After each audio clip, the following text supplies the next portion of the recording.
আজকে দুপুরে লাঞ্চের থালি নিয়ে চলে এসেছি।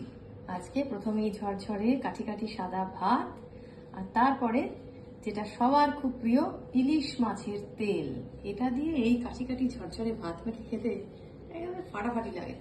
ও দারুণ, এই তেলটা দিয়ে খাবো। এই বছরে এই প্রথম আমার বাড়িতে ইলিশ মাছ এলো। তার পাশেই করেছি একদম সুন্দর করে কষা কষা করে, যেটা আমি আলু পেঁয়াজ দিয়ে পোস্ত করি, দুর্দান্ত পোস্ত। আর এখানে ইলিশ মাছের ঝাল। এটা পুরোটা পোস্ত সর্ষে দিয়ে করিনি, পোস্ত ভাগ বেশি, সর্ষে। একদম গামাখা একটা ঝাল। এই নিয়ে সুন্দর গুছিয়ে একটা লাঞ্চ। তাহলে চলুন, ভীষণ খিদে পেয়ে গেছে, খেয়ে নিই। এই ইলিশ মাছের তেল পোস্ত দেখে আর কি থাকা যায়। খেয়ে নিই, পরে আবার কথা হচ্ছে। সবাই খুব ভালো থাকবেন। Thank you.